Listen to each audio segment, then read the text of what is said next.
कहानी की शुरुआत होती है एक गांव से। नाम था धारपुर। उस गांव में एक 300 साल पुराना कुआं था। लोग कहते थे हर आधी रात उस कुएं के अंदर से एक रोती हुई लड़की की आवाज सुनाई देती थी। लेकिन एक बात सबको हैरान करती थी, गांव में जो भी लड़का उस कुएं का पानी पीता 3 दिन के अंदर वो गायब हो जाता है। न लाश मिलती न आवाज। इसी गांव में शहर से एक लड़का आया था, रवि। वह छुट्टियों में अपनी नानी से मिलने आया था। उसने सुना था कि लोग अब भी उस कुएं से डरते हैं, लेकिन रवि सोचते हैं डर सिर्फ अंधविश्वास है और कुछ नहीं।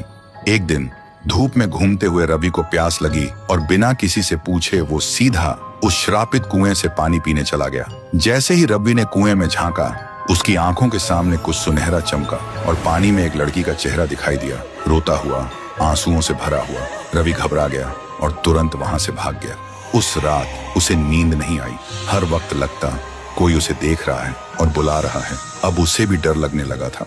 फिर सुबह रवि ने एक बुजुर्ग से पूछा, दादा, ये गांव का कुआं इतना डरावना क्यों है? बुजुर्ग हांफते हुए बोलते हैं, बेटा, ये कुआं इतना भयानक क्यों है और उस कुएं में ऐसा क्या है जो सिर्फ लड़कों को ही अपना शिकार बनाता है? आज तक इसका राज कोई समझ नहीं पाया। रवि बोलता है, तो क्यों ना हम एक तांत्रिक को बुला लें जो इस राज का पता लगा सके।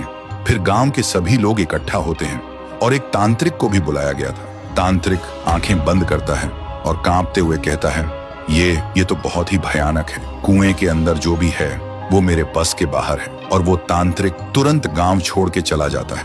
गांव वालों के चेहरे पे डर और गहरा हो जाता है। लेकिन रवि के मन में अब सवाल उठते हैं, उस दिन मैंने जो देखा, क्या वो सिर्फ मेरा वहम था? और आज तांत्रिक ने क्या देखा जो डर के भाग गया? उसी दिन अमावस्या की रात थी। रवि कुएं के पास एक पेड़ के पीछे छुप जाता है। ठीक आधी रात को कुएं के अंदर से एक अजीब सी आवाज आती है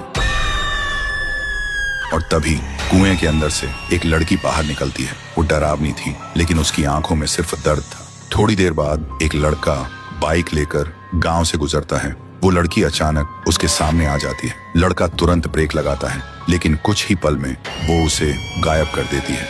रवि ये सब देखकर हैरान रह जाता है। उसके दिमाग में एक ही सवाल घूमता है, ये कौन है और सिर्फ लड़कों को ही क्यों अपना शिकार बना रही है, लड़कियों को क्यों नहीं? तो दोस्तों, अगर आपको पता करना है कि कुएं में वो लड़की कौन है और वो सिर्फ लड़कों को ही क्यों अपना शिकार बनाती है, तो कमेंट करो, पार्ट 2 चाहिए।